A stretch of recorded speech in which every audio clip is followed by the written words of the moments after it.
अस्सलामु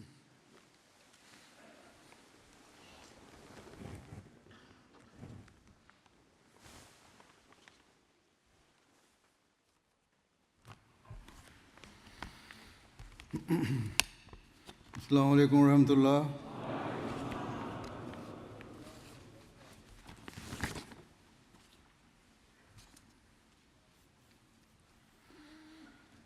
अशहदु अल्ला इलाहा इल्लल्लाह वहदहु ला शरीका लहु व अशहदु अन्ना मुहम्मदन अब्दुहु व रसूलुहु।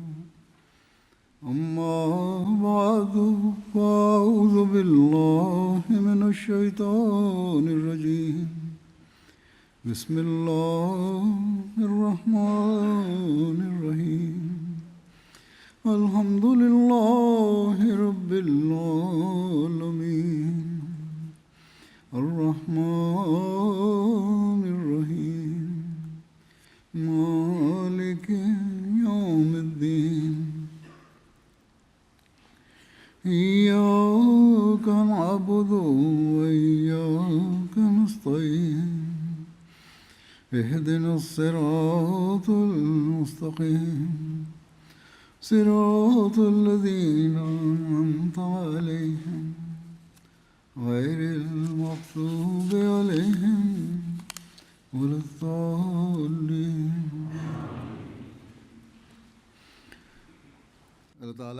আল্লাহর অপার কৃপায়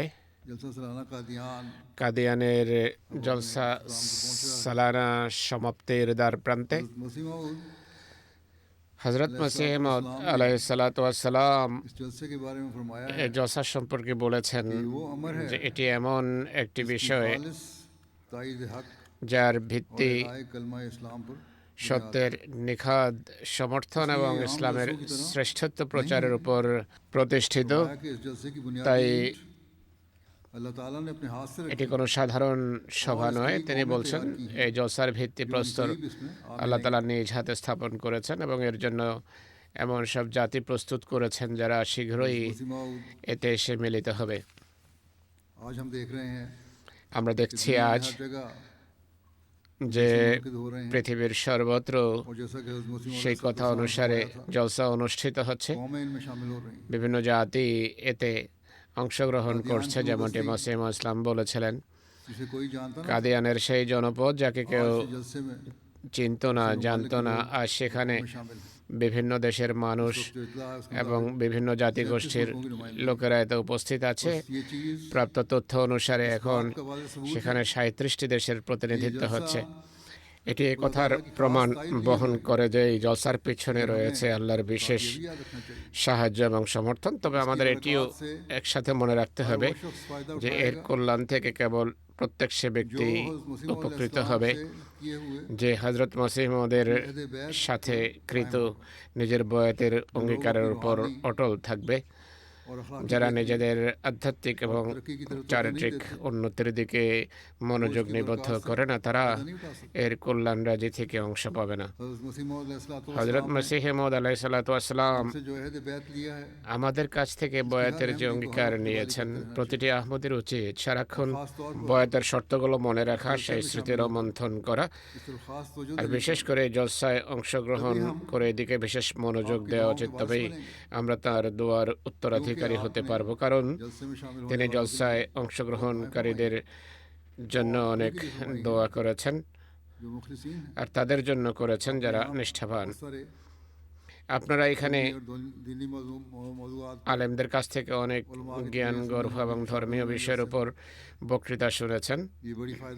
এগুলো অত্যন্ত উপকারী জ্ঞান গর্ভ বক্তৃতা হয়ে থাকে। সব কয়টি বক্তৃতাই খুবই কল্যাণকর হয়ে থাকে, কিন্তু আপনারা তখনই জীবনে সুফল পেতে পারেন এসব বক্তৃতা থেকে যখন আপনারা নিজেদের বয়াতের অঙ্গীকার দৃষ্টিপটে রাখবেন।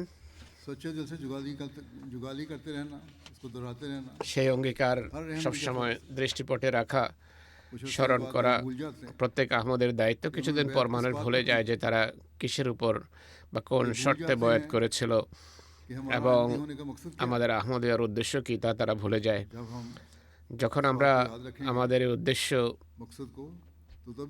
সামনে রাখবো তখনই আমরা সেই অঙ্গীকার পূর্ণ করতে পারবো বা রক্ষা করতে পারবো, যার জন্য আমরা হযরত মসিহ মওদের জামাতে অন্তর্ভুক্ত হয়েছি। আল্লাহ তাআলা এই যুগে তাকে পাঠিয়েছেন যাতে যারা ইসলামের শিক্ষা ভুলে গিয়ে আল্লাহ তাআলা থেকে দূরে সরে গেছে বা সরে পড়ছে তাদের পুনরায় আল্লাহর নিকটবর্তী করা যায় এবং ইসলামের সঠিক শিক্ষা দিয়ে তাদের পুনরায় সেই আমলি বা কর্মনিষ্ঠ মুসলমান বানানো যায়, যেমনটি হুজুর সাল্লাল্লাহু আলাইহি ওয়াসাল্লাম বানাতে চেয়েছিলেন। এটি সেই একই উদ্দেশ্য যার জন্য আল্লাহ তাআলা মহানবী সাল্লাল্লাহু আলাইহি ওয়াসাল্লামকে পাঠিয়েছিলেন এবং তিনি তার সাহাবীদের মধ্যে পবিত্র পরিবর্তন এনে তাদের প্রকৃত কর্মনিষ্ঠ মুসলমান বানিয়েছিলেন। এটি অত্যন্ত গুরুত্বপূর্ণ একটি কথা যা আমাদের সবসময় স্মরণ রাখতে হবে। বয়াতের অঙ্গীকারে মসিহ মাউদ ইসলাম অনেকগুলো শর্ত অন্তর্ভুক্ত রেখেছেন। এই মুহূর্তে আমি বিস্তারিতভাবে সেই শর্তগুলো উল্লেখ করতে পারছি না, তবে সংক্ষেপে বলছি। প্রথমে তিনি বলেছেন যারা আমার হাতে বয়াত করে তাদের জন্য মৌলিক বিষয় হলো সে মৃত্যু পর্যন্ত কখনো শিরক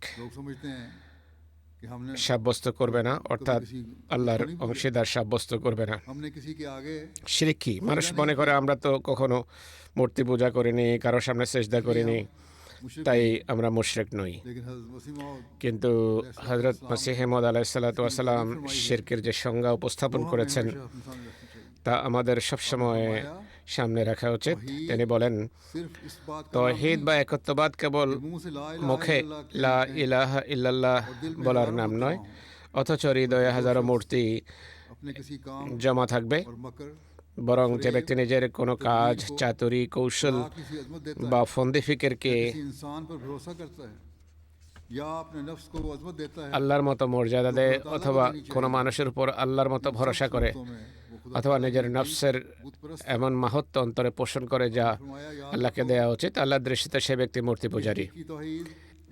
তিনি বলছেন প্রকৃত তাওহীদ বা একত্ববাদ যার অঙ্গীকার আল্লাহ আমাদের কাছ থেকে চান এবং যার স্বীকৃতির উপর মুক্তি নির্ভর করে তা হলো আল্লাহকে তাঁর সত্তায় প্রতিটি বা সকল শিরক থেকে পবিত্র মনে করা। সে অংশীদার মূর্তি হোক বা মানুষ হোক বা সূর্য হোক বা চন্দ্রই হোক বা নিজের প্রবৃত্তি নফস বা ফন্দি ফিকিরই হোক না কেন,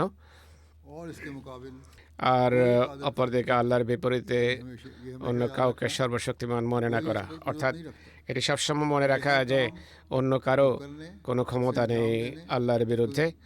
আমার প্রতিটি কাজ সম্পন্ন করা এবং তার ভালো ফলাফল বের করার ক্ষমতা কেবল আল্লাহ তাআলারই আছে, তাই আমি কেবল তার সামনেই মাথা নত করব। অতএব এই সূক্ষ্ম দৃষ্টিকোণ থেকে আমাদের শিরক এড়িয়ে চলতে হবে, তবেই আমরা মসিহ মাউদের জামাতভুক্ত হওয়ার সুবাদে যে দায়িত্ব বর্তায় তা পালন করতে সক্ষম হব। আমরা নিজেদের সম্পূর্ণভাবে শিরক মুক্ত রাখব। এছাড়া যুগে বর্তমানে বহু পাপ বিস্তৃত রয়েছে, সেগুলো থেকে মুক্ত থাকার জন্য তিনি বলেছেন যারা আমার হাতে বয়াত করে তাদের এই অঙ্গীকারও করতে হবে যে কখনো মিথ্যা বলবে না, ব্যভিচারের কাছেও ভিড়বে না, এবং জেনা বা ব্যভিচার দৃষ্টিরও হতে পারে আবার চিন্তা ভাবনারও হতে পারে। বর্তমানে মিডিয়ার বিভিন্ন মাধ্যম এবং প্রযুক্তির সাহায্যে আমাদের সামনে এমন সব বিষয় আসে যা বাস্তবে না হলেও অন্তত মনে ব্যভিচারের ভাবনা চিন্তা অবশ্যই সৃষ্টি করে।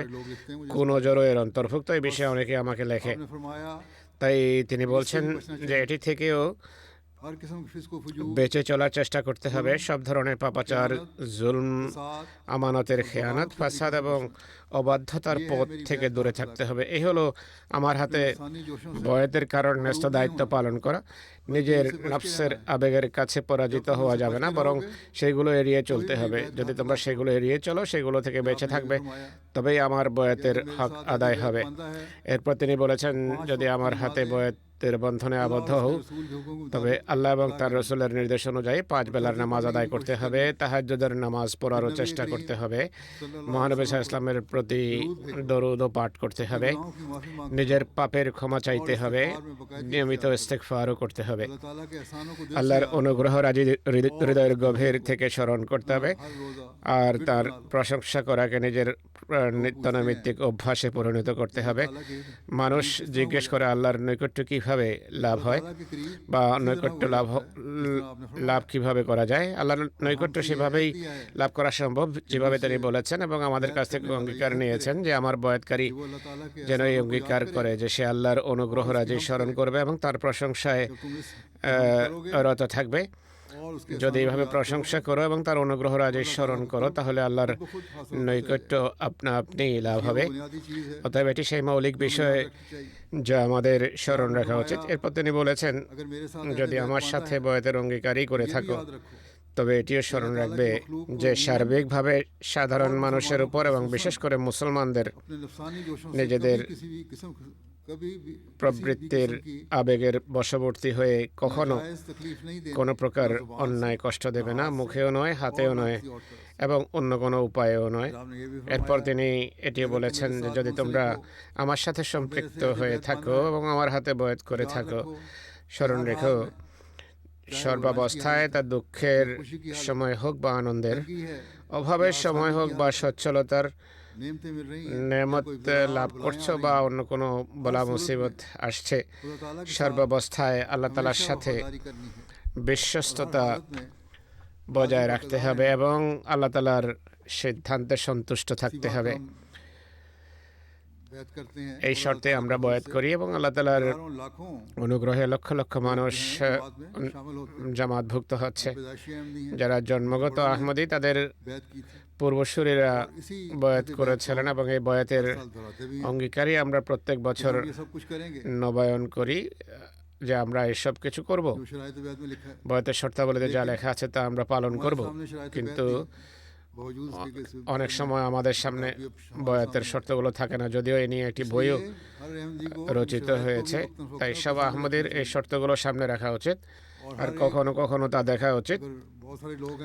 অনেকে আমাকে লেখেন যে তারা বয়াতের এই শর্তগুলো নিজেদের ঘরে নিষ্ঠার সাথে, যারা নিষ্ঠাবান তারা ঘরে সেগুলো ফ্রেম করে ঝুলিয়ে রেখেছেন। এগুলো যদি টাঙিয়ে রাখি, আমরা ঝুলিয়ে রাখি, তাহলে আমরা বুঝতে পারবো যে বয়াতের শর্তগুলো কি। আমরা যদি পড়ি, এর ফলে সংশোধনের সম্ভাবনাও দেখা দেয় আর এটি বোঝা যাবে যে কিভাবে আমাকে একজন প্রকৃত অর্থে আহমদী মুসলমান হতে হবে আর কিভাবে বয়াতের যে দায়িত্ব বয়াত করার সুবাদে যে দায়িত্ব আমার উপর ন্যস্ত হয় তা পূর্ণ করব। আমাদের আল্লাহর পথে সব প্রতিদিন দুঃখ সহ্য করার জন্য প্রস্তুত থাকা উচিত। কোনো বিপদ বা সমস্যা এলে আল্লাহর প্রতি অবিশ্বস্ততা প্রদর্শন করব না। অনেকে প্রশ্ন করে যে আমরা এত দোয়া করেছি, কিন্তু তারপরও অনেক বিপদে আমরা জর্জরিত। এমন লোকদের স্মরণ রাখতে হবে যে এর অর্থ হলো আমাদের দোয়ায় কোনো ঘাটতি আছে বা কোনো ত্রুটি আছে বা আল্লাহ আমাদের আরো পরীক্ষা করতে চান। আল্লাহ ছাড়া তাই যাওয়ার কোনো পথ আমাদের নেই, যাওয়ার কোনো রাস্তা নেই যেখানে আমরা যেতে পারি। তাই আল্লাহর কাছেই ঝুঁকতে হবে এবং আমরা যদি তার সামনে অবনত থাকি, ধৈর্য এবং অবিচলতার সাথে তার ইবাদত করতে থাকি, তবে আল্লাহ অবশ্যই অনুগ্রহ করবেন। এছাড়া আমরা এই অঙ্গীকারও করেছি যে ভুল রীতিনীতি বা কুপ্রথা বা প্রবৃত্তির কামনা বাসনা সবসময় এড়িয়ে চলবো আর পবিত্র কোরআনের আদেশ নিষেধ শিক্ষামালা পূর্ণভাবে মেনে চলার চেষ্টা করব, সেগুলোকে আমাদের জীবন বিধান বানিয়ে নেব। আমরা যদি এখন আত্মবিশ্লেষণ করি তবে নিজেই বুঝতে পারবো যে আমরা কতটা এটি মেনে চলছি। আমরা কি আল্লাহ এবং রসুলের কথা শতভাগ কর্মে রূপায়িত করছি কিনা? যদি না করি তাহলে ইস্তেগফার করে এবং খোদার দরবারে ঝুঁকে এদিকে আমাদের মনোযোগ দেওয়া উচিত। কোরআনী আদেশগুলো খুঁজে বের করে এর পালনীয় এবং বর্জনীয় বিষয়গুলোর সামনে রেখে সেই অনুপাতে জীবন যাপনের চেষ্টা করা উচিত। এছাড়া তিনি বলেছেন, যদি আমার হাতে বয়াত করে থাকো তবে এই রোগগুলো ছাড়তে হবে।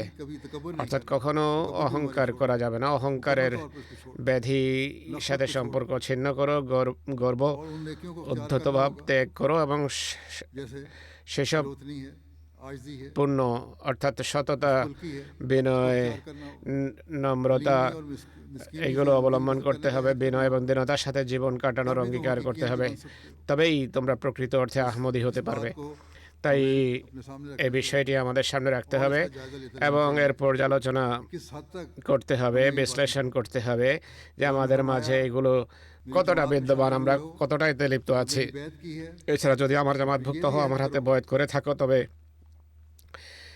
এই অঙ্গীকারও করো যে ধর্মের সম্মান এবং ইসলামের প্রতি সহমর্মিতাকে নিজের জীবন, সম্পদ, সম্মান, সন্তান, সন্ততি ও নিজের প্রতিটি প্রিয় বস্তুর চেয়ে বেশি প্রিয় গণ্য করবে। সম্পূর্ণভাবে আল্লাহর সন্তুষ্টি লাভের চেষ্টা করবে। ধর্মের খাতিরে প্রতিটি ত্যাগ স্বীকারের জন্য প্রস্তুত থাকবে।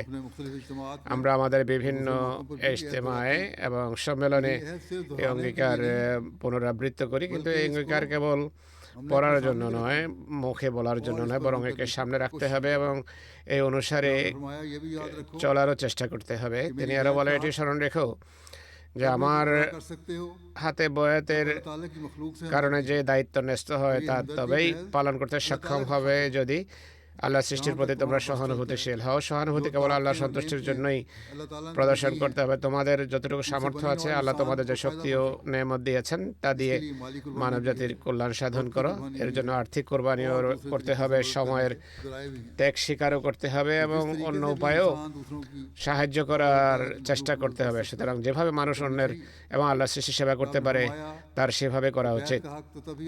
তিনি আরো বলেন, বয়াতের দায়িত্ব, বয়াতের হক তখনই আদায় হবে যখন তোমরা আমার সাথে অর্থাৎ মসিহে মওদের সাথে পূর্ণ আনুগত্যের দৃষ্টান্ত স্থাপন করবে। তিনি বলেন, সম্পূর্ণভাবে আল্লাহর খাতিরে এই অঙ্গীকার করো যে তার অর্থাৎ মসিহে মওদের সমস্ত ন্যায়সঙ্গত বা মারুফ কথা এবং আদেশ পালন করবে। তিনি শরীয়তের যে বিষয়গুলো আমাদের বলেছেন, ধর্মের যে বিষয়গুলো আমাদের সামনে তুলে ধরেছেন, যা আল্লাহ তাকে জানিয়েছেন, তা তিনি আমাদের মাঝে প্রচার করেছেন, বা মহানবী এবং কোরআন যে নির্দেশ দিয়েছে, যার শিক্ষা হযরত মসিহে মওদ আলাইহিস সালাম দিয়ে গেছেন বা দিয়েছেন। অঙ্গীকার করো যে আমৃত্যু সেগুলো মেনে চলার চেষ্টা করবে বা পালনের চেষ্টা করবে। হযরত মসিহে মওদ আলাইহিস সালাম যেভাবে পূর্বে বলেছি এই পৃথিবীতে এসেছিলেন ইসলামের শিক্ষার উপর কালের প্রবাহে এবং পথভ্রষ্ট মানুষের কারণে যে ধুলাবালি পড়েছিল তা পরিষ্কার করে ইসলামকে পৃথিবীর সামনে উপস্থাপনের জন্য এবং প্রকৃত ধর্ম যা মহানবী সাল্লাল্লাহু আলাইহি ওয়াসাল্লাম নিয়ে এসেছিলেন তা মানুষের সামনে উপস্থাপন করে এর উপর আমল করানোর চেষ্টা করা। আর এই উদ্দেশ্যে তিনি একটি জামাত প্রতিষ্ঠিত করেছেন, আর এই উদ্দেশ্যেই তিনি এসেছেন। তিনি বলেন, তোমাদের অবস্থা যদি এমন হয়, সার্বিকভাবে যদি আমার আনুগত্য করো, কোনো জাগতিক সম্পর্ক বা আত্মীয়তা, দাস সুলভ সম্পর্কের পথে যেন বাধা না হয়।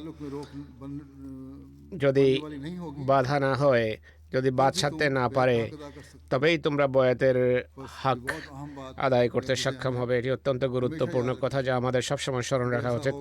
যদি এমন হয় তবেই আমরা বলতে পারবো যে আমরা হযরত মসিহে মওদ আলাইহিস সালাতু ওয়াস সালামের হাতে বয়াতের হক আদায় করেছি এবং সেই চেষ্টা করে চলেছি। এই উদ্দেশ্যেই আজ আমরা জলসায় অংশগ্রহণ করেছি, কেননা জলসার লক্ষ্য এবং উদ্দেশ্যের কথা বলতে গিয়ে তিনি এটি বলেছেন যে এটি একটি ধর্মীয় জলসা এবং আল্লাহর বিশেষ সাহায্য সমর্থনে এই জলসার সূচনা হয়েছে যাতে আল্লাহ আমাদের খোদাপ্রেমিক মানুষ হিসেবে গড়ে তুলতে পারেন।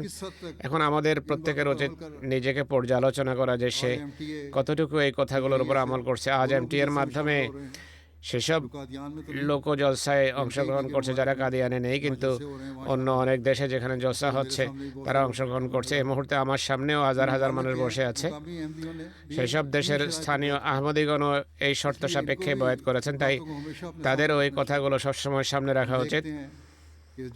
আমরা দেখি যে জলসায় যেমনটি মসিহ ইসলাম বলেছিলেন বিভিন্ন জাতি অংশগ্রহণ করছে বিভিন্ন স্থানে। এখন বসা উপবিষ্ট মানুষ আমাদেরকে দেখছে বা আমরা তাদেরকে দেখছি যারা পৃথিবীর বিভিন্ন জাতিগোষ্ঠীর সাথে সম্পর্ক রাখে।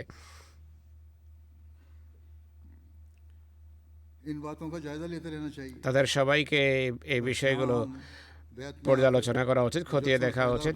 যেখানে বয়াত করে এবং জলসায় অংশগ্রহণ করে যেখানে আমরা নিজেদের আধ্যাত্মিক উন্নতির ব্যবস্থা করছি, বিধান করছে, সেখানে এই কথা স্পষ্ট যে এই জলসা যা মসিহ মওদের মাধ্যমে যিনি মহানবী ইসলামের পবিত্র দাস, তিনি এর মাধ্যমে এক ঐক্য এবং তৌহিদ বা একতা সৃষ্টি করেছেন।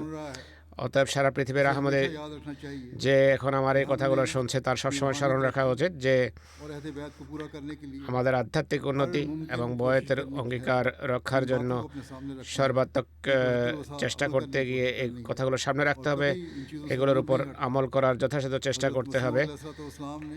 হযরত মসিহ মাউদ আলাইহিস সালাতু ওয়াস সালাম জামাতের কল্যাণ ও উন্নতির জন্য এবং লোকদের মাঝে এই সচেতনতা সৃষ্টির জন্য যে বয়াতভুক্ত হওয়ার পর তোমাদের কিভাবে এবং কোন বিষয়গুলোর দিকে মনোযোগ দেওয়া উচিত, কিভাবে নিজেদের সংশোধন করা উচিত এবং কোন কোন বিষয় গুরুত্ব দেওয়া উচিত সে সম্পর্কে বিভিন্ন সময় নসিহত করেছেন, উপদেশ দিয়েছেন। এর জন্য তিনি মূল বিষয়টি বলেছেন নিজের মাঝে তাকওয়া সৃষ্টি করো। আল্লাহ তাআলাও শুরুতে মানুষকে এটাই বলেছেন যারা মুত্তাকি বা পরহেজগার তারাই উপদেশ গ্রহণ করে বা তারাই উপদেশকে শিরোধার্য করে। তাই তাকওয়া অবলম্বন করো, তবেই শিরক থেকে বাঁচা সম্ভব হবে, তবেই মানুষের অধিকার আদায় করতে পারবে এবং আল্লাহর হকও আদায় করতে সক্ষম হবে। সুতরাং আমাদের এই বিষয়টি সবসময় সামনে রাখা উচিত। হযরত মসিহ মাউদ আলাইহিস সালাতু ওয়াস সালাম এক জায়গায় বলেন, যতক্ষণ আমল না থাকবে, ব্যবহারিক আচরণ ভালো না হবে, কেবল কথার ফুলঝুরি দিয়ে কাজ হবে না। যদি তোমরা ইসলামের সেবা করতে চাও, যদি তোমরা বয়াতের হক আদায় করতে চাও, তবে প্রথমে তোমাদের তাকওয়া এবং পবিত্রতা অবলম্বন করতে হবে। যদি এমনটি করো তবে তোমরা আল্লাহ তাআলার আশ্রয়ের এক সুদৃঢ় দুর্গে প্রবেশ করবে, যেখানে কোনো কিছুই তোমাদের কোনো ক্ষতি সাধন করতে পারবে না। মানুষের মনে অভিযোগ জাগে যে আমাদের দোয়া গৃহীত হচ্ছে না, আমরা দুনিয়ার জন্য এই দোয়া করেছি, সেই দোয়া করেছি। তো প্রথমে আমাদের আত্মজিজ্ঞাসা করা হচ্ছে যে আমরা কি খোদার নৈকট্য লাভের জন্য দোয়া করেছি, আমরা কি নিজেদের মাঝে সেই তাকওয়া সৃষ্টি করেছি যার উপদেশ আল্লাহ তাআলা আমাদেরকে দিয়েছেন। যদি না করে থাকি তবে আমাদের অভিযোগ বৃথা। তিনি উপদেশ দিয়ে বলেছেন, দেখো মুসলমানরা জাগতিক দৃষ্টিকোণ থেকে কতটা দুর্বল হয়ে গেছে, জাতিসমূহ তাদের ঘৃণা এবং তুচ্ছ-তাচ্ছিল্যের দৃষ্টিতে দেখে। বর্তমানে এই অবস্থা আরও ভয়াবহ রূপ ধারণ করেছে, বিশেষ করে অমুসলিম বিশ্বে এবং পশ্চিমা বিশ্বে বর্তমানে প্রবণতা আরো বৃদ্ধি পাচ্ছে। তিনি বলছেন, যদি তোমাদের অভ্যন্তরীণ এবং হৃদয়ের শক্তিও দুর্বল ও হীন হয়ে যায় তবে তো ধ্বংসই অনিবার্য। যদি আল্লাহর সাথে তোমাদের সম্পর্ক না থাকে, তোমাদের আধ্যাত্মিকতা শেষ হয়ে যায়, তবে দুনিয়া তো তোমাদের ঘৃণা করছেই। কোথাও খোদার শাস্তির লক্ষ্যে না পরিণত হও। নিজেদের নফসকে বা নিজেদেরকে এমনভাবে পবিত্র করো যে পবিত্র শক্তি যেন তাতে সঞ্চারিত হয়। তিনি বলছেন, জগৎ তোমাদেরকে ঘৃণা এবং তুচ্ছ-তাচ্ছিল্যের দৃষ্টিতে দেখে। যদি ঘৃণা এবং তুচ্ছ-তাচ্ছিল্য দূর করতে হয় তাহলে নিজেদের অবস্থাকে উন্নত করতে হবে, নিজেদের প্রবৃত্তিকে পবিত্র করতে হবে, নফসকে পবিত্র করতে হবে। এমনটি করলেই আল্লাহর সাহায্য তোমাদের সাথে থাকবে। তিনি বলছেন, শুধু বয়াত করেছেন বা বয়াতের অঙ্গীকার করেছেন, এটা যথেষ্ট নয়, বা এটি বলা যে আমি মুসলমান, এটি যথেষ্ট নয়। এক ব্যক্তি বলে যে আলহামদুলিল্লাহ ইসলাম সত্য, আমি মুসলমান। ইসলাম বলছেন যে আসল জিনিস হলো তাকওয়া এবং পবিত্রতা। তিনি বলছেন যদি তোমরা প্রকৃত অর্থে কৃতজ্ঞতা ও তাকওয়া এবং পবিত্রতার পথ অবলম্বন করো, তবে আমি তোমাদের সুসংবাদ দিচ্ছি যে তোমরা একটি সুরক্ষিত সীমানা দাঁড়িয়ে আছো, কেউ তোমাদের উপর জয়ী হতে পারবে না। তোমরা নিজেদের সীমানাকে এমনভাবে সুরক্ষা করেছো যে কোনো আক্রমণকারী তোমাদের বিরুদ্ধে সবল হতে পারবে না। অতএব এই কথাগুলো আমাদের স্মরণ রাখতে হবে। আরেক জায়গায় তিনি বলেন তাকওয়া এমন একটি জিনিস যেটিকে শরীয়তের নির্যাস বা মজ্জা বলা যায়। যদি শরীয়তকে সংক্ষেপে সংজ্ঞায়িত করতে হয় তাহলে শরীয়তের সার তাকওয়াই সাব্যস্ত হতে পারে। অতএব এটি এমন একটি মৌলিক বিষয় যা আমাদের সবসময় স্মরণ রাখতে হবে। যদি তাকওয়া থাকে তবেই আমরা বলতে পারি যে আমাদের মুসলমান হওয়া এবং আমাদের আহমদী হওয়া আমাদের জন্য কল্যাণ বয়ে আনবে, নতুবা নয়। তাকওয়ার স্তর এবং মর্তবা সম্পর্কে তিনি বলছেন যে এর অনেক স্তর রয়েছে, অর্থাৎ তাকওয়ার স্তর অনেক। কিন্তু যদি প্রকৃত বা নিষ্ঠাবান সন্ধানী হয়ে প্রাথমিক স্তর ও ধাপগুলো দৃঢ়তা এবং আন্তরিকতার সাথে পার করে, তবে সে তার সেই সত্যবাদিতা এবং সত্যের সন্ধানের কারণে উচ্চতর স্তরসমূহ লাভ করে। মূল বিষয় হলো তাকওয়া। যদি এটি সৃষ্টি করে না, তবে বাকি স্তরগুলো অর্জিত হতে থাকবে এবং আল্লাহর সাথে সম্পর্কও তৈরি হতে থাকবে। আল্লাহ তাআলা বলছেন যে ইন্নামা ইয়াতাকাব্বালুল্লাহু মিনাল মুত্তাকিন, অর্থাৎ আল্লাহ তাআলা কেবল মুত্তাকিদের দোয়াই গ্রহণ করেন। এটি যেন তার একটি প্রতিশ্রুতি এবং তার প্রতিশ্রুতিতে কোনো নড়চড় হয় না, কোনো ব্যত্যয় ঘটে না, যেমনটি আল্লাহ তাআলা নিজেই বলছেন ইন্নাল্লাহা লা ইউখলিফুল মিয়াদ। অতএব যেখানে তাকওয়ার শর্ত দোয়া গৃহীত হওয়ার জন্য অবিচ্ছেদ্য শর্ত, অলঙ্ঘনীয় শর্ত, যাকে অস্বীকার করতে পারে না, এমত অবস্থায় একজন মানুষ উদাসীন এবং পথভ্রষ্ট হয়ে যদি দোয়া কবুল চায় যে দোয়া কবুল হোক, তবে কি সে আহমক ও নির্বোধ নয়? তাকওয়া অবলম্বন করেনি অথচ বলে দোয়া গৃহীত হতে হবে, এমন লোককে আহমকই বলা হবে। তিনি বলছেন যদি আল্লাহ তাআলা তাকওয়াকে শর্ত নির্ধারণ করে থাকেন আর এই মৌলিক শর্ত তোমাদের মাঝে বিদ্যমান না থাকে, তুমি নিষ্ঠার সাথে সেগুলো পালন না করো, যা পালন করার সামর্থ্য তুমি অর্জন করতে পারো যদি তাকওয়া থাকে। আর বয়াতের শর্তাবলীতেও তিনি যে সমস্ত লক্ষণাবলীর কথা উল্লেখ করেছেন সেগুলো যদি তোমার মাঝে না থাকে তাহলে তোমাকে আহমকই বলা হবে, নির্বোধই বলা হবে, কেননা তাকওয়া নেই তোমার মাঝে।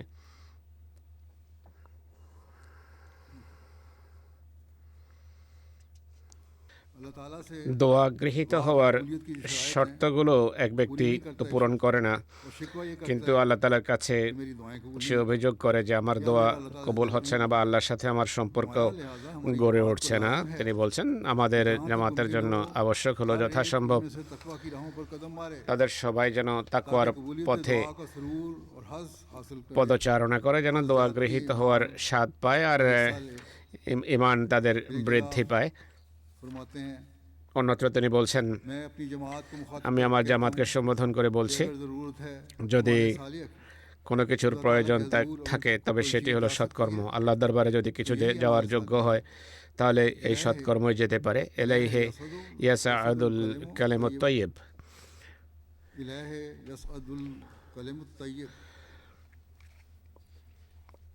অর্থাৎ তার দিকেই পবিত্র বাক্য উন্নীত হয় বা সমুন্নত হয়। তিনি বলছেন যে এখন বা বর্তমানে আমাদের কলম রাসূলুল্লাহ সাল্লাল্লাহু আলাইহি ওয়াসাল্লামের তলোয়ারের স্থানে কাজ করছে, কিন্তু বিজয় সেই লাভ করবে যে মুত্তাকি হবে। আল্লাহ তাআলা প্রতিশ্রুতি দিয়েছেন যে কানা হাক্কান আলাইনা নাসরুল মুমিনিন, মুমিনদের সাহায্য করা আমাদের দায়িত্ব। লাই ইয়াজআলাল্লাহু লিল কাফিরিনা আলাল মুমিনিনা সাবিলা, আল্লাহ তাআলা মুমিনদের বিপরীতে কাফেরদের হাতে কোনো অস্ত্র দেবেন না।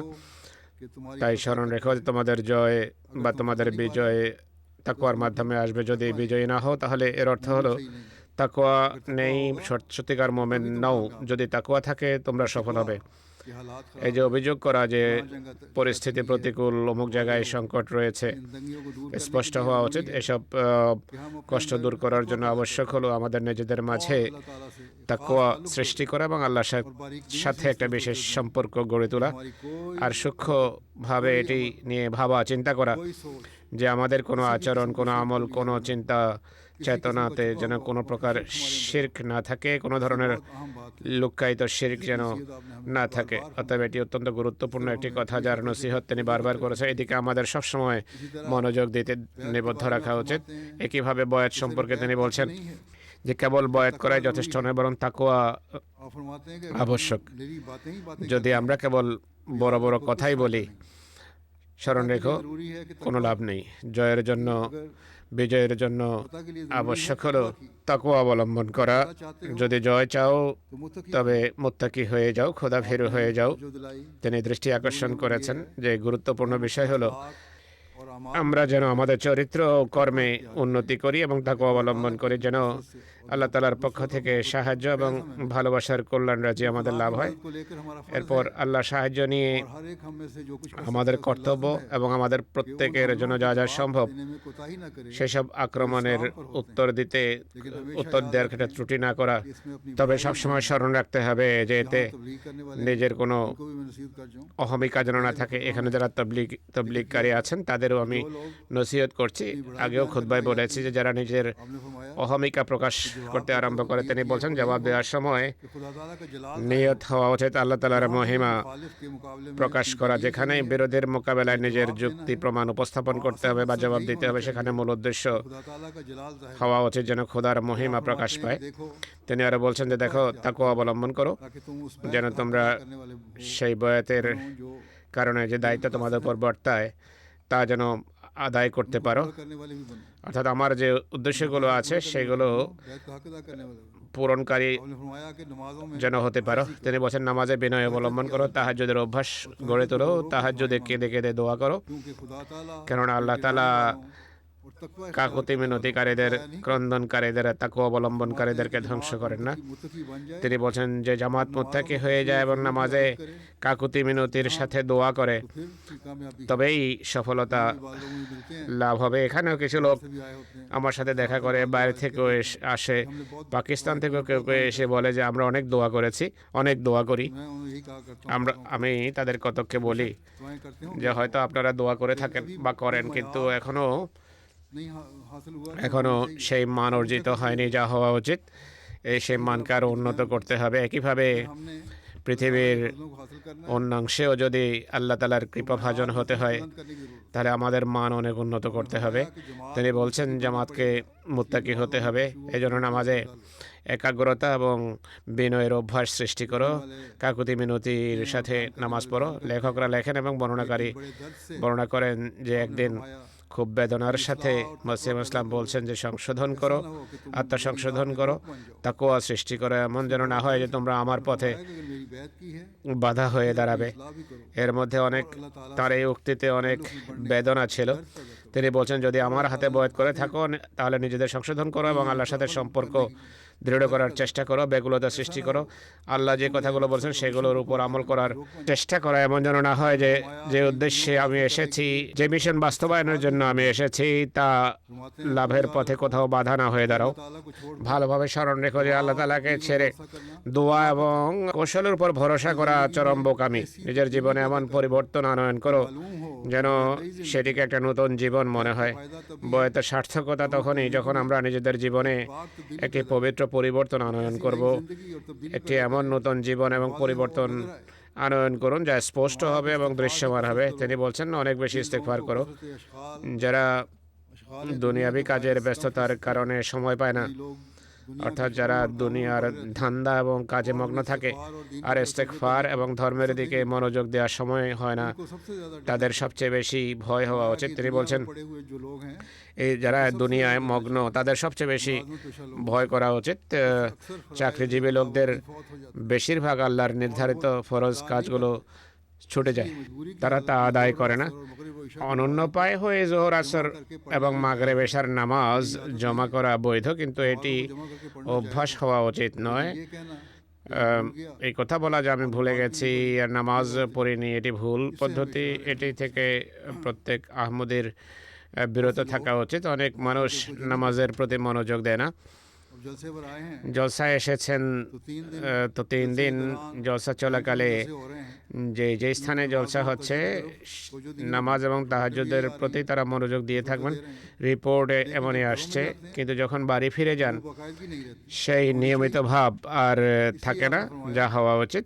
তাই हुकुकुल्लाह और हुकुकुल তিনি বলছেন যে আল্লাহ এবং বান্দার অধিকারের ক্ষেত্রে অন্যায় করবে না, জুলম করবে না। যদি এগুলো সঠিকভাবে আদায় করো তবে আল্লাহ তোমাদেরকে জাগতিক নিয়ামতেও ধন্য করবেন। হযরত মসিহ ইসলাম मुस्लिम अलैहिस्सलाम अपनी जमात को नसीहत নিজের জামাতকে সদুপদেশ দিয়ে নসিহত করে বলেন, আল্লাহ তাআলা अगर साले बंदों সালে বা নেক বান্দা ছাড়া আর কারো পরোয়া করেন না। যদি নেককার বান্দা হো তবে অবশ্যই আল্লাহ তাআলা दुआएं भी सुनते পরোয়া করেন, তার আবেগ অনুভূতির हैं। और मोहब्बत খেয়াল রাখেন, তার দোয়া শোনেন। दरिंदगी और তিনি বলছেন নিজেদের মাঝে ভ্রাতৃত্ব, ভালোবাসা সৃষ্টি করো, হিংস্রতা, तमस्कुर से বিবাদ, বিসম্বাদ ত্যাগ করো, সব ধরনের উপহাস ও বিদ্রুপ থেকে পুরোপুরি দূরে থাকো। যে কোনো ধরনের তামাশা, একে অপরকে ঠাট্টা বিদ্রুপ করা পুরোপুরি পরিহার করো, কারণ বিদ্রুপ মানুষের অন্তরকে कहीं का कहीं पहुंचा दे। সত্য থেকে দূরে সরিয়ে उसमें एक दूसरे के साथ इज्जत से বহু দূরে নিয়ে যায়। নিজেদের মাঝে একে অপরের সাথে সম্মানের আচরণ করো।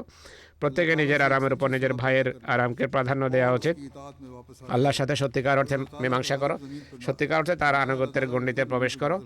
আল্লাহ তাআলার ক্রোধ পৃথিবীতে বর্ষিত হচ্ছে, আর এটি থেকে শুধু তারাই सारे गुनाहों রক্ষা পায় যারা পূর্ণভাবে নিজেদের সব গুনাহ থেকে তওবা করে এবং তার দরবারে আসে। के जो हालात हैं বর্তমানের পৃথিবীতে বিরাজমান পরিস্থিতিতে বিশেষভাবে আমাদের এটি নিয়ে চিন্তা করা উচিত আর মাথায় রাখা উচিত যে এই পরিস্থিতি খোদা তাআলার ক্রোধকে আমন্ত্রণ জানাচ্ছে। তাই আমাদের প্রকৃত অর্থে নিজেদের বয়াতের অঙ্গীকার রক্ষা করার প্রয়োজন রয়েছে। তিনি বলছেন, তোমরা স্মরণ রেখো, ताला যদি আল্লাহর নির্দেশের সাথে लगाओगे তোমরা নিজেদের যুক্ত করো, আল্লাহর নির্দেশ পুরোপুরি পালন করো এবং তার ধর্মের সমর্থনে সচেষ্ট হও, সর্বাত্মক চেষ্টা করো, তবে খোদা সব বাধা দূর করে দেবেন এবং তোমরা সফল হবে। क्या तुमने नहीं देखा তোমরা কি দেখোনি किसान उम्दा যে কৃষক উত্তম চারার জন্য ক্ষেত থেকে আগাছা উপড়ে ফেলে দেয় और अपने खेत এবং নিজের ক্ষেতকে সুন্দর গাছপালা এবং ফলবান চারা দিয়ে সাজায় এবং সেগুলো সুরক্ষা করে আর প্রতিটি ক্ষতি থেকে তাকে রক্ষার চেষ্টা করে। কিন্তু সেই গাছ ও চারা गलने और खुश्क होने लगे যাতে ফুল ফল হয় না, की मालिक परवाह नहीं ফল দেয় না, যা পচে শুকিয়ে যেতে থাকে, তার মালিক পরোয়া করে না। काट कर तनूर में কোনো গবাদি পশু এসে তা খেয়ে ফেলুক বা কোনো কাঠুরে তা কেটে তন্দুরে ফেলে দিক, মালিকের কোনো তা নিয়ে মাথা ব্যথা থাকে না। তাই তোমরাও স্মরণ রেখো, যদি তোমরা আল্লাহ তাআলার দরবারে সত্যবাদী প্রমাণিত হও তবে কারো বিরোধিতা তোমাদের কোনো ক্ষতি করতে পারবে না। अगर बैत তাই যদি বয়াত করে থাকো তবে इसका हक নিষ্ঠার সাথে বয়াতের সুবাদে যে দায়িত্ব বর্তায় তা পালন করতে হবে, তবে বিরোধিতা তোমাদের কোনো কষ্ট দিতে পারবে না। আল্লাহর সন্তুষ্টির খাতিরে প্রতিটি বিরোধিতা কষ্টকে তোমরা সামান্য জ্ঞান করবে, তুচ্ছ জ্ঞান করবে। তিনি বলছেন, যদি তোমরা নিজেদের অবস্থা সংশোধন না করো, सच्चा अहद ना আল্লাহর সাথে আনুগত্যের একটি সত্য অঙ্গীকার না করো, তবে আল্লাহ কারো প্রতি ভ্রুক্ষেপ করেন না, পরোয়া করেন না। হাজার হাজার ভেড়া ছাগল প্রতিদিনই জবাই হয়, কেউ তাদের প্রতি एक आदमी मारा করুণা প্রদর্শন করে না। কিন্তু যদি একটি মানুষ মারা যায় তবে কত বেশি জিজ্ঞাসাবাদ হয় এবং अगर तुम अपने आप को শোরগোল হয়। बेकार और সুতরাং যদি তোমরা নিজেদের হিংস্র পশুর মতো বেকার ও বেপরোয়া বানিয়ে ফেলো তবে তোমাদেরও এমন দশা হবে। ভয়াবহ সতর্কবাণী এটি। कोई परवाह नहीं আল্লাহ তাআলা ভ্রুক্ষেপ করবেন না। তাই উচিত হবে খোদার প্রিয়দের অন্তর্ভুক্ত হওয়া, যাতে কোনো মহামারী বা বিপদ তোমাদের উপর হাত দিতে না পারে। तुम्हारी অর্থাৎ আল্লাহ তখন তোমাদের দোয়া গ্রহণ করবেন, তোমাদের বিপদ ও মহামারী থেকে রক্ষা করবেন, তোমরা নিরাপদ থাকবে। তিনি বলছেন, अल्लाह ताला की इजाजत के बगैर আল্লাহর অনুমতি ছাড়া পৃথিবীতে কোনো কিছু হতে পারে না। নিজেদের মধ্যকার প্রতিটি ঝগড়া, উত্তেজনা ও আবেগ এবং শত্রুতা মাঝ থেকে झगड़े छोड़कर সরিয়ে দাও। পারস্পরিক ঝগড়া ছেড়ে ভাই ভাই হয়ে যাও, এক জাতি হয়ে থাকো। खास मोहब्बत একটি বিশেষ ভালোবাসার আচরণ তোমাদের মাঝে সৃষ্টি হোক, এটি তোমাদের রক্ষা করতে পারে। এটি জামাতের একটি বিশেষ বৈশিষ্ট্য হওয়া উচিত, এটি একটি চিহ্ন হওয়া উচিত, পরিচিতি হওয়া উচিত। তাই আমাদের প্রত্যেককে এদিক দিয়ে दावत को दुनिया নিজেদের পর্যালোচনা করা উচিত। তিনি বলছেন, শত্রুতা মাঝ থেকে দূর করে দাও, কারণ এখন সেই সময় এসে গেছে যে যখন তোমরা তুচ্ছ বিষয়গুলো এড়িয়ে গিয়ে গুরুত্বপূর্ণ মহান কাজে আত্মনিয়োগ করবে। মানুষ তোমাদের বিরোধিতা করবে, কিন্তু তোমরা তাদের নম্রভাবে বোঝাও, আবেগ উত্তেজনা এবং ক্রোধকে সম্পূর্ণভাবে পরিহার করো। এটি আমার ওসিয়ত এবং নসিহত। এই কথাটিকে ওসিয়ত হিসাবে স্মরণ রেখো।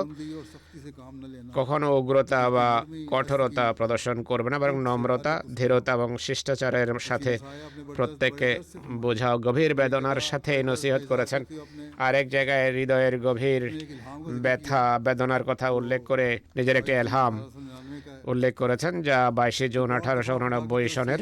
তিনি বলছেন, অনেকবার আল্লাহর পক্ষ থেকে এলহাম হয়েছে যে তোমরা মুত্তাকি হয়ে যাও, তাকওয়ার সূক্ষ্ম পথগুলো অনুসরণ করো, তবে খোদা তোমাদের সাথে থাকবেন। তিনি তার জামাতকে নসিহত করেছেন।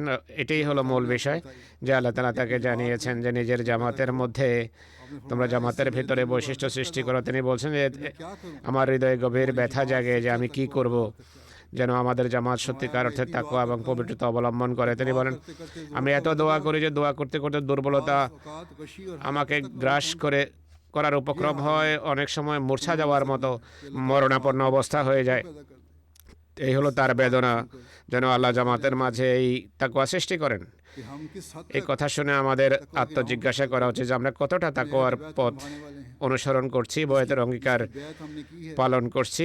যার হাতে আমরা বয়াত করেছি তার হলো অবস্থা এই যে আমাদের ব্যথায় দোয়া করতে করতে তিনি সংজ্ঞাহীন হয়ে পড়ছেন, দুর্বল হয়ে পড়ছেন। কিন্তু আমরা এমন যে খোদার মৌলিক অধিকারগুলো প্রদান করছি না বা মানুষের প্রাপ্য দিচ্ছি না। সত্যি এটি চিন্তার বিষয়, বোঝার বিষয়, ভয়ের বিষয় যে পাছে আল্লাহ আমাদের মাঝ থেকে সেই আশিস এবং বরকতগুলো কেড়ে না নেন যা বয়াত করার পর আমাদের মাঝে সৃষ্টি হওয়া উচিত। তিনি বলছেন, যতক্ষণ কোনো জামাত আল্লাহ তাআলার দৃষ্টিতে মুত্তাকি না হয়, আল্লাহর সাহায্য তার লাভ হয় না। নিজেকে মুত্তাকি মনে করবে না, আল্লাহর দৃষ্টিতে মুত্তাকি হতে হবে। তাই খোদা সাহায্য লাভের জন্য মুত্তাকি হওয়া আবশ্যক। তিনি বলছেন, তাকওয়া হলো সমস্ত ঐশী পবিত্র গ্রন্থ যেমন তাওরাত ও ইনজিলের শিক্ষার নির্যাস। পবিত্র কোরআন একটি শব্দেই আল্লাহ তাআলার মহান ইচ্ছা এবং আল্লাহর পুরো সন্তুষ্টির কথা প্রকাশ করেছে, তা হলো তাকওয়া অবলম্বন করো। তাকওয়া শব্দের মাঝে আল্লাহ তাআলা সব কথা রেখে দিয়েছেন। মানুষের অধিকার এবং আল্লাহর অধিকার সংক্রান্ত সকল দায়িত্ব আল্লাহ তাআলা এই তাকওয়া শব্দের মাঝে বলে দিয়েছেন। তাই আমাদের এটি নিয়ে চিন্তা করা উচিত, ভাবা উচিত। এবং অতএব আমরা যদি চিন্তা করি, বয়াতের শর্তগুলোর দিকে ফিরে যাই, তাহলে সব কথার বাস্তবতা বুঝতে সক্ষম হব। তিনি বলছেন, আমি আমার জামাতের মধ্য থেকে সত্যিকার মুত্তাকি যারা ধর্মকে জাগতিকতার উপর প্রাধান্য দেয় এমন এবং আল্লাহর জন্য নিবেদিত প্রাণদের পৃথক করে কিছু ধর্মীয় কাজ তাদের উপর ন্যস্ত করার কথা ভাবছি। তাদেরকে খুঁজে বের করে তাদের উপর এমন দায়িত্ব ন্যস্ত করতে চাই। তাই আমাদের সবার চেষ্টা করা উচিত আমরা যেন তাদের অন্তর্ভুক্ত হতে পারে যাদের মসিমত তালাশ করছেন, আর আমরা যেন ধর্মের প্রচারের জন্য নিজেদের দায়িত্ব পালন করি। বিশেষ করে এই যুগে যারা ওয়াকফে জিন্দেগি জীবন যারা উৎসর্গ করেছে তাদের অনেক বেশি চিন্তা করা উচিত, ভাবা উচিত। আল্লাহ তাআলার কৃপায় ওয়াকফিনে নওদের একটা বিশেষ বাহিনী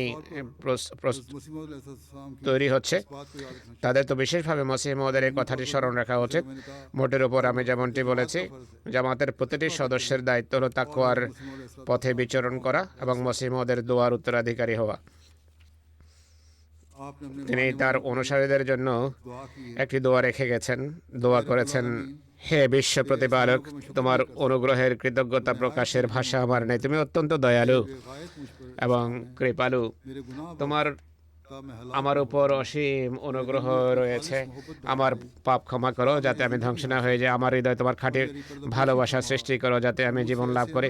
আমার দোষ গোপন রেখো, পর্দা পুষি করো। আমার দ্বারা এমন কাজ করো যা দিয়ে তুমি সন্তুষ্ট হবে। আমি তোমার দয়ালু সত্তার উসিলায় এই বিষয় থেকে আশ্রয় চাই যে তোমার ক্রোধ যেন আমার বর্ষিত না হয়। দয়া করো এবং দুনিয়া ও আখিরাতের বিপদ থেকে আমাকে বাঁচাও, কারণ প্রতিটি কৃপা ও দয়া তোমারই হাতে। এই দোয়াগুলো যা তিনি করেছেন তা আমাদের শেখানোর জন্য করেছেন এবং আমাদের এই দোয়া করার নসিহত করেছেন। এই দোয়া করো, আল্লাহ তাআলার সাথে সম্পর্ক গড়ে তোলো।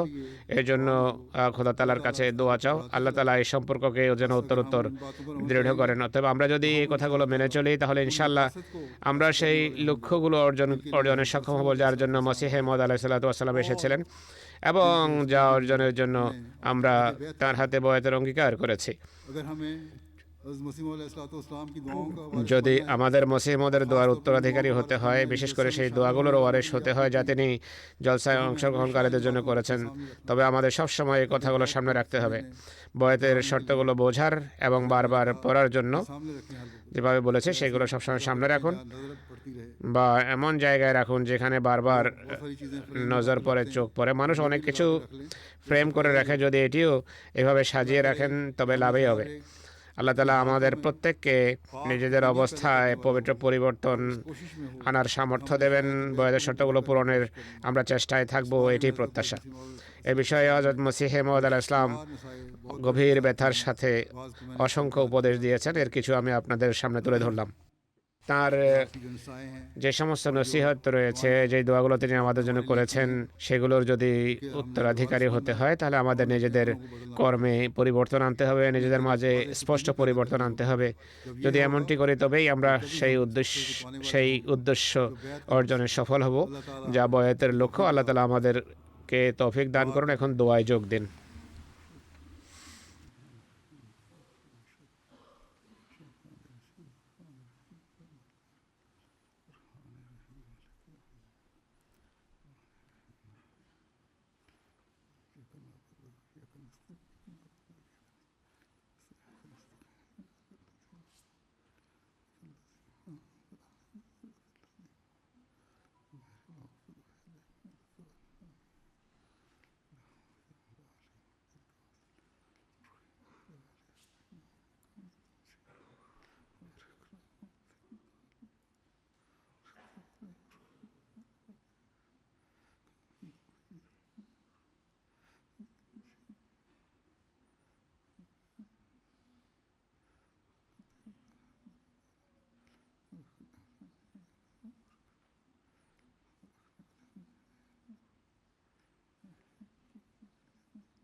आमीन।